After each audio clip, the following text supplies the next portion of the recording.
अस्सलाम वालेकुम स्टूडेंट्स।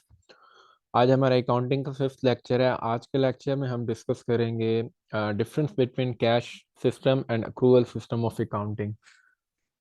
पूरी हमारी अकाउंटिंग इन दो सिस्टम की बेस पर ना क्या करती है, लाई करती है। और आज हम इसमें ये देखेंगे कि हम कौन सा अकाउंटिंग का सिस्टम यूज़ करते हैं और किस सिस्टम की वजह से ना हमारी जो इनकम स्टेटमेंट है या हमारी जो हम फाइनेंशियल स्टेटमेंट्स बनाते हैं उसमें ना एक्यूरेसी इंक्रीज होती है।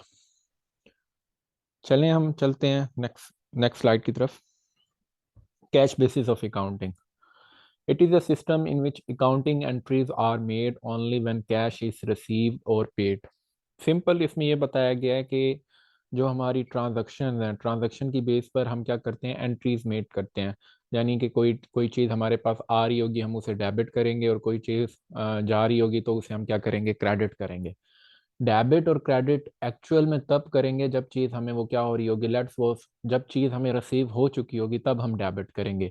जब हमसे कोई चीज़ चली जाएगी तब हम उसे क्या करेंगे, क्रेडिट करेंगे। लेट्स सपोज मैं ना बुक सेंटर से ना बुक परचेज करने गया हूँ। जब मैं बुक परचेज करने गया हूँ, उस बुक सेंटर ने ना मुझे ना बुक सेंटर वाले ने मुझे बुक दी है, बुक मेरे हैंड ओवर कर दी है। मैं क्या करूंगा, उसे डेबिट कर दूंगा। और जब मैंने ना कैश बुक सेंटर वाले को दे दिया है तो मैं कैश को क्या कर दूंगा, क्रेडिट कर दूंगा। No entry is made when a payment or receipt is merely due. Let's suppose अगर मैं बुक सेंटर वाले से ना क्रेडिट पर ना कोई ट्रांजैक्शन करता हूँ, क्रेडिट पर ना बुक लेकर आ जाता हूँ, उधार पर ना बुक लेकर आ जाता हूँ, मैं वो एंट्री अपनी बुक्स ऑफ अकाउंट में रिकॉर्ड नहीं करूंगा। इसी तरीके से लेट्स सपोज मेरा इलेक्ट्रिसिटी का बिल है, जब तक मैं उस बिल को पे नहीं करूंगा तब तक मैं उस बिल को अपने बुक्स ऑफ अकाउंट में रिकॉर्ड नहीं करूंगा कि एज एन एक्सपेंस उसको ना मैं अपनी बुक्स ऑफ अकाउंट में रिकॉर्ड नहीं करूंगा।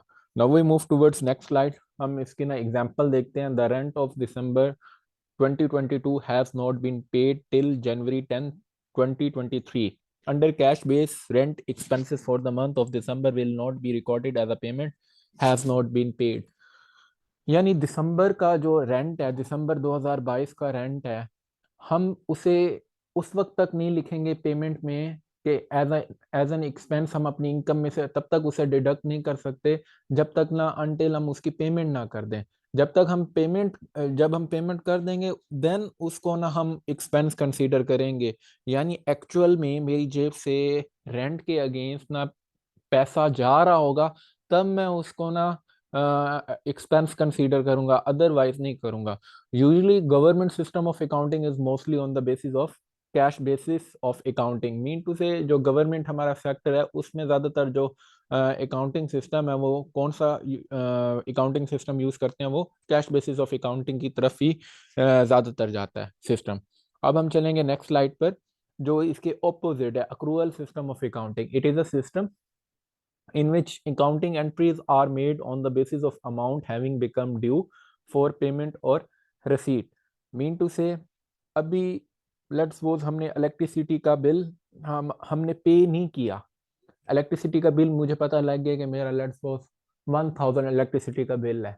ठीक है, आई नो दैट कि आजकल की इन्फ्लेशन की वजह से 1000 इलेक्ट्रिसिटी का बिल पॉसिबल नहीं है, लेकिन 1000 इलेक्ट्रिसिटी का बिल है, बिल हमारे पास आया है, लेकिन मैंने उसे पे नहीं किया। अगर कैश बेसिस अकाउंटिंग होता मैं उसे तब रिकॉर्ड करता जब मैं उसे पे करता, लेकिन अक्रूवल बेसिस अकाउंटिंग में मैं इसे अपना एक्सपेंस कंसीडर कर लूंगा जब बिल आया है, मैंने पे अभी नहीं किया। जैसे ही मैं इसे पे करूंगा कैश बेसिस अकाउंटिंग में मैं क्या करता, रिकॉर्ड करता। लेकिन अक्रूवल बेसिस बेसिस अकाउंटिंग में क्या होता है, जैसे बिल आया है अभी मैंने पे नहीं किया लेकिन मैंने इसको क्या कर लिया, अपना एक्सपेंस क्या कर लिया, कंसीडर कर लिया। लेट्स सपोज मैंने ना चीजें उधार पर बेची हैं, अभी मुझे इनकम आई नहीं है लेकिन मैं उसको इनकम क्या कर लूंगा, कंसीडर कर लूंगा। इवन ऑल दो कि वो मुझे इनकम अभी तक रिसीव नहीं हुई, क्योंकि मैंने क्रेडिट का मतलब है उधार पर चीज बेची है। लेकिन अगर कैश बेसिस अकाउंटिंग की बात करें उसमें हम ये करते थे कि जब तक हमें वो इनकम एक्चुअल में रिसीव नहीं हो जाती तब तक हम उसे रिकॉर्ड नहीं करते। The system is basically fact that if a transaction or event has occurred, its consequences can't be avoided and therefore should be brought into account in order to present meaningful picture of profit earned or loss suffered. अब यहाँ पर इसके कहने का मतलब ये है, कोई भी ट्रांजैक्शन हो गई है, तो इसका मतलब है हमें उस ट्रांजैक्शन का नतीजा भुगतना पड़ेगा, मीन टू से इन the form of profit, in the form of loss. Let's suppose expense है, रेंट की मैं आपको एग्जांपल देता हूँ या इलेक्ट्रिसिटी के बिल की ही एग्जांपल देता हूँ। बिल आ गया है, मैंने उसे रिकॉर्ड हर हाल में करना है। बिल या फिर मैं पे करूंगा या फिर मैं पे नहीं करूंगा। अगर पे नहीं करूंगा तो as a result next month मुझे फाइन होकर आ जाएगा। आउटस्टैंडिंग अमाउंट अगर मैं रखता हूं तो मुझे नेक्स्ट मंथ क्या करना पड़ेगा, हर हाल में पे करना पड़ेगा। In short, in shorter form मैं ये कह सकता हूँ जो accrual basis system of accounting होता है उसमें हम एक्सपेंसेस को रिकॉर्ड कर लेते हैं। इवन उस वक्त भी रिकॉर्ड कर लेते हैं इवन जब हमने एक्सपेंसेस की अमाउंट को पे किया ही ना हो, जैसे कि मैंने आप लोगों को ना इलेक्ट्रिसिटी की ना एक एग्जांपल दी थी। अब हम बढ़ते हैं difference between cash system and accrual system of accounting.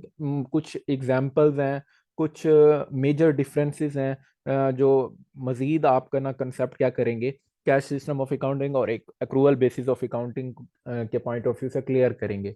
अब cash basis is a simple in nature. अगर हम नेचर की बात करें, जो कैश बेसिस अकाउंटिंग है वो सिंपल है। मीन टू से जब कोई एक्सपेंस होगा यानी हमारी जेब से पैसे जाएंगे तब हम उसे एक्सपेंस रिकॉर्ड करेंगे। इनकम तब उसे रिकॉर्ड करेंगे जब हमारी जेब में पैसे आ रहे होंगे। और accrual basis basically complex in nature, mean to say अभी एक्सपेंस हुए नहीं है but we should be prepared, but we should record transaction in the books of account to present meaningful picture regarding profit और loss. अब इसका second अगर हम point की बात करें, cash basis of accounting follows the single entry system that record either inflow or outflow of cash. Mean to से cash basis जो अकाउंटिंग सिस्टम है वो दो चीज़ों पर रिलाई करता है कि ट्रांजैक्शन तभी रिकॉर्ड होंगी जब हमें इनफ्लो हो रहा होगा। इनफ्लो कब होता है, मैंने आपको याद करेंगे इनकम की डेफिनेशन बताई थी। इनकम में जो भी चीज़ होती है वो इनफ्लो की फॉर्म में हमारे पास कोई ना कोई चीज़ हमारे पास आ रही होती है। और आउटफ्लो कब होता है, जब कोई चीज हमारी जेब से या हम कोई चीज पे कर रहे हो। लेट्स सपोज मैं इलेक्ट्रिसिटी का बिल पे कर रहा हूँ, आउटफ्लो होगा। मैं रेंट पे कर रहा हूँ, आउटफ्लो होगा।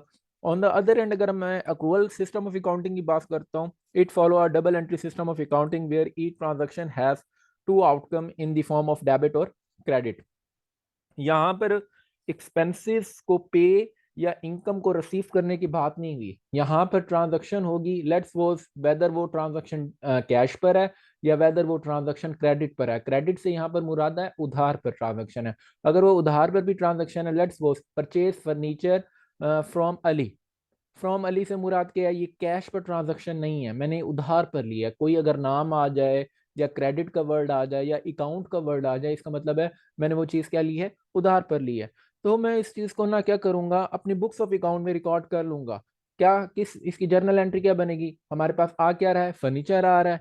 और हमने फर्नीचर जा किससे रहा है, अली से जा रहा है। फर्नीचर अकाउंट क्या हो जाएगा, डेबिट हो जाएगा। और अली अकाउंट क्या हो जाएगा, क्रेडिट हो जाएगा। अगर तीसरे पॉइंट में हम इसकी बात करेंगे एक्यूरेसी की, cash basis of accounting has low accuracy. Mean to say जो हम फाइनेंशियल स्टेटमेंट के पॉइंट ऑफ व्यू से बात करें, cash basis system of accounting के तहत फाइनेंशियल स्टेटमेंट बनाना पॉसिबल ही नहीं है। और जो इसका जो हमारा क्या है, रिकॉर्ड कीपिंग में अगर हम बात करें, बुक कीपिंग में बात करें, तो हमारी जो एक्यूरेसी होती है वो क्या होती है, लो होती है। Accuracy basis accrual basis of accounting is more accurate then the cash basis of accounting. क्यों ऐसे होता है, क्योंकि अक्रूवल बेसिस ऑफ अकाउंटिंग में हर डेबिट का क्या होता है, क्रेडिट होता है। हमें पता होता है किस चीज की वजह से हमसे ना कौन सी चीज जा रही है। अगर ये चीज हमसे गई है तो एज अ रिजल्ट इसके बदले में कोई ना कोई चीज हमारे पास आई होगी। Let's suppose accrual basis of accounting में आपको सिंपल एक एग्जांपल देता हूँ। Purchase furniture ₹10,000। इसमें इसकी हम जर्नल एंट्री अगर करेंगे तो क्या आएगा, फर्नीचर अकाउंट डेबिट और कैश अकाउंट क्या हो जाएगा, क्रेडिट। अगर मैं इस एंट्री को 10 साल बाद भी देखूंगा, मुझे पता लग जाएगा कि ये मेरा कैश किसकी वजह से गया था, फर्नीचर की वजह से गया था। और जब मैं फर्नीचर को देखूंगा तो मुझे पता लग जाएगा कि इसकी वजह से मेरा क्या गया था, कैश गया। Under cash basis of accounting financial statement can't be audited, क्योंकि जो कैश बेसिस अकाउंटिंग होती है उसमें ना हर डेबिट का क्रेडिट मौजूद नहीं होता, उसमें हम just inflow or outflow record करते हैं।